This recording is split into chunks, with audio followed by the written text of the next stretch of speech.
Hey everybody, Josh RV Nerd of Bish's RV, and obviously Hunter, flexing on me back here in the background. If you're not familiar with him, make sure you check his stuff out. We're down here at a Forest River sneak peek display where there's about 40 bajillion RVs, and there's no way we can get to everything. So what I'm gonna do is I'm gonna fly through, not all of it, but a bunch of it, real fast, and I'm gonna chapter mark this video, breaking it down by floor plan. And what I need from you is I need to hear from you which of these quick looks you like and want to see more of, so I can start building a 2025 hit list for you. And if you like how we get down here, get you a look at all this different crazy stuff real fast, make sure you leave us a little note, let us know if you want to see more full videos of these as they go. If you're new at the channel, hit that subscribe button. Regular returning member of the RV Nerd Herd, maybe tap the like button or leave me a little note that says, hey, thanks nerd. But in the meantime, we literally have some big stuff to cover. Now, unlike a bunch of my other sneak peek videos, this is not necessarily going to be in any specific order. I just walked around and I hunted for things that I just felt were new or exciting. The Salem Hemisphere or Wildwood Heritage Glen is a group that for the last 2 years I've been saying like punches above their weight class.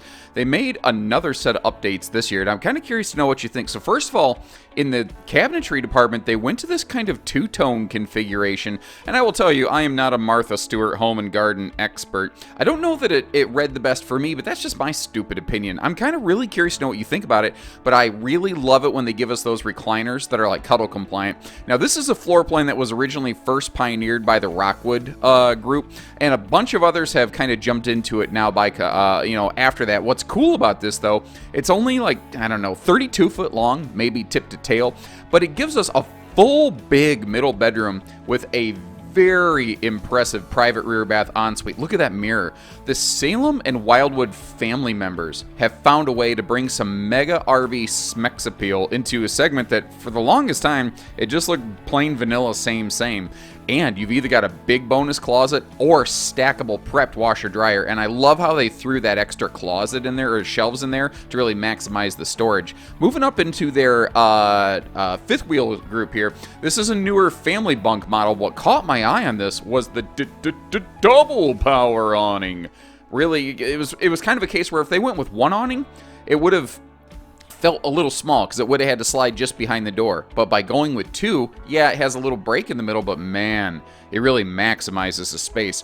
But did you catch what they did? Bottom left side of the screen. Watch this kind of come into play right here. Well, not the little mini drinky drink fridge, which is cool, don't get me wrong, Dad's medicine cabinet down there, but they gave it a campsite dining bar with a double Dinofa kind of situation going on. So you have your theater seat, you have your hide-a-bed, you have all the cuddle compliance in the world, you still got a spot to sit down, grab a bite to eat. But this crazy, ultra tall, bordering on a loft bunk room arrangement with like a Versa tilt bed below and room to actually sit up in bed at night, this is something that you can't do in a travel trailer, and most fifth wheels won't do because they taper the back of the roof line down too far. So they kind of did a thing here that I'm not sure other people can necessarily do. Now it's no carpet in the flooring. It's a woven kind of marine slide floor, which is like if the kids spill stuff on it, it's really easy to clean up. I love that they went back to enclosing all of their bathroom storage. They made a little bit of a change on models with a bed slide. They don't do the Versa tilt bed anymore because the room doesn't need the extra room. What's also interesting, a full bed slide and stackable washer dryer prep. In that model, I've never seen someone else do it before. Now, you've already seen some of my Salem Wildwood stick and tin videos come out if you watch the channel regularly. If not, I've already made it very clear the direction they're going this year. So I wanted to include one real quick just to kind of help folks who maybe missed it catch up. They have gone through what I lovingly refer to as a Kardashian level facelift. They've given this so much shape and curvature. I don't know what else to call it other than a microwave garage, how they've reinvented stuff. But they were ahead of the game 2 or 3 or 4 years ago with all this convertible flex Versa stuff where that was the same room. A rear living room, basically, for the kids converts into a full-on extra bedroom if need be, and while you go down the road, it can also be a cargo space for the kids' bikes and e-bikes and all that kind of stuff. They've also moved up to what I'm going to call Versa Lounge 2.0 this year.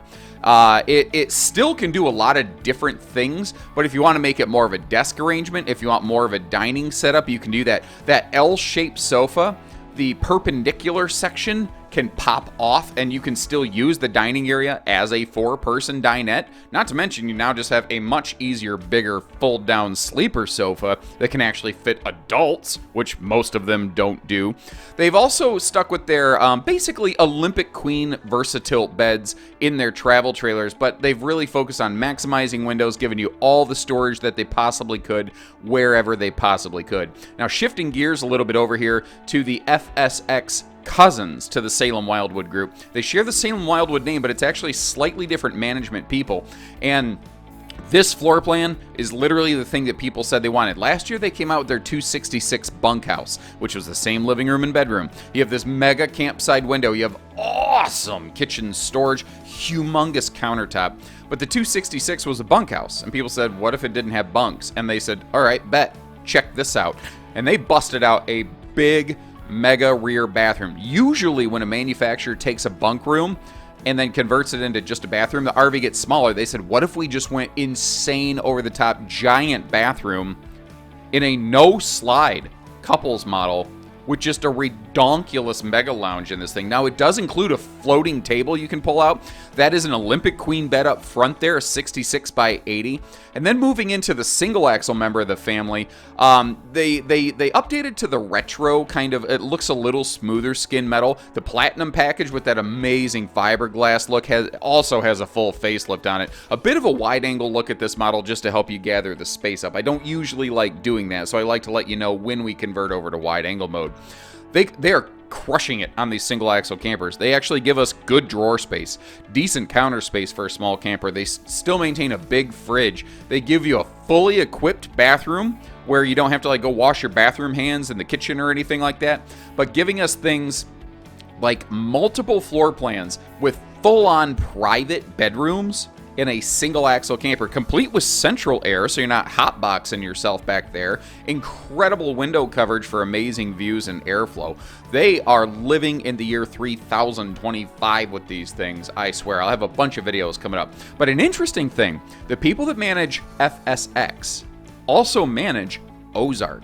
So Ozark is kind of like an FSX on steroids. If you're familiar with the 167 RBK Salem Wildwood FSX, if you juice that sucker up to the point that it won't pass a human growth hormone test, I can't even say it. That's where this thing's going to come in here.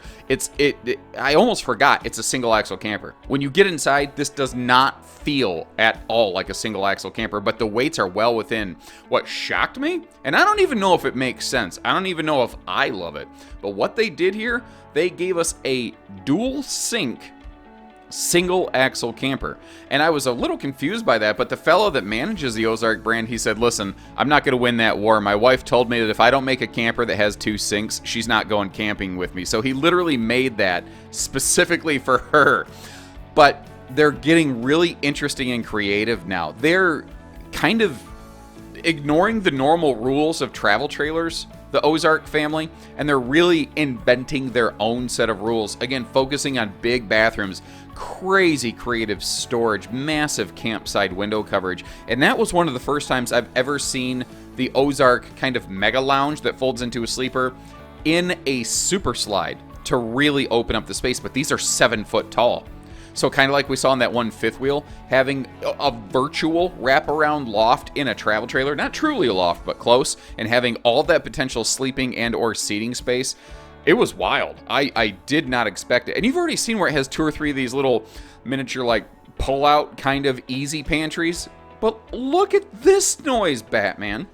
Look at all the crap they have packed into that. They were using this as their snack station, and I stumbled into it. I couldn't believe how much stuff they had stacked into that. Now, shifting gears, I didn't even recognize this brand. I thought this was a new brand. When I walked around and I looked at it, I did not know this was Vibe, and that is no jive. I had no clue this was the Forest River Vibe. It looked at a glance a lot like some new Heritage Glen, and then when I got in this, I realized that they completely reinvented themselves. This is now the 3rd hard break fresh generation of the Vibe family, and every time they do this. It's like a caterpillar going through a cocoon and coming out a butterfly. They have this knack for being able to completely reinvent themselves. Now this, it's the same rear kitchen floor plan you've seen from a lot of builders, but it is executed in such a fresh, different way. Good drawer space everywhere, headboard power pockets, ability for second airs on sizes that a lot of brands don't. And you might notice some weird stuff going on with some of the lighting. And this whole display was running on generators. And I don't know if you noticed earlier in the video, they actually lost power while I was recording, and I just kept rolling with it. But anyway, but stuff like this, you know, opposing slides, you know, campsite mega windows. A lot of brands have done that. But look what they did with the island. They turned it into a little bit of a Dynaland in a sense. And they have created, by getting the traditional dining out of the super slide, they kept the sofas where they belong. They included that cool floating, you know, ottoman. They gave us a legit desk space. But did you notice under that desk area, they also had a little mini fridge outside? They're just reinventing what RVs can be on the fly as they go. It's like they're pulling it out of their butts and it's working. It's almost like the origin story of Pizza Hut. If you don't know how Pizza Hut started, there were these two brothers that literally didn't know how to make pizza, who just went, what if we opened in 2 weeks? And it just kept working. And that's kind of what this feels like with Vibe. They're like, what if we just did this? And it's like, oh my gosh, that's so cool. Like the very private walker on beds, the giant closet that's washer dryer prepped. They've been listening to all the feedback you wanted, and they're like, we're gonna do it. We're gonna just start packing it in here. Moving over, the Surveyor group, I feel, is one of the most underrated series and brands out there. I've got a bunch of cool, fun new Surveyor floor plans coming out. I've already had a few come out in case you're kind of curious, but this right here reminds me a lot of one of the new Rockwood floor plans. Imagine from Grand Design kind of has something like this, but this is the Grand Surveyor. This is their kind of big brother line. It does things like adds a little bit of, you know, extra headroom inside the RV. You get that nose cap. There's a few other things that they'll also include in this, but this is a really interesting model where it gives us kind of a focus on campsite viewing windows and entertainment in a, I don't know, not even front kitchen, not even rear kitchen. It's almost like they rearranged a front kitchen camper. I've never quite seen one laid out exactly like this. I've seen plenty of things that are similar, certainly, but their focus on bedroom storage really is pretty much unparalleled right now. There's some other guys doing it really well, but again, I really think Surveyor is really underappreciated. Now, if you take that last camper and you rearrange where the bedroom and everything else is, that's where this guy starts to come into play.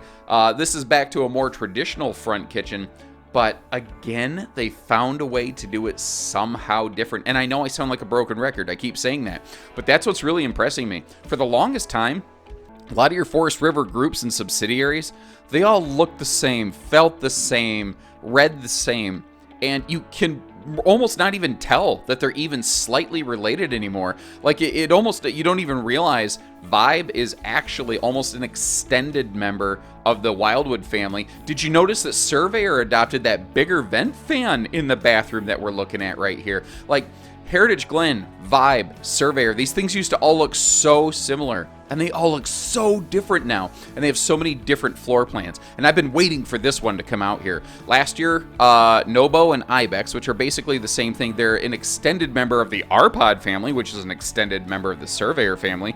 They came out with these sort of destination kind of pseudo RV towable tiny home things. I don't even know how to else to describe it.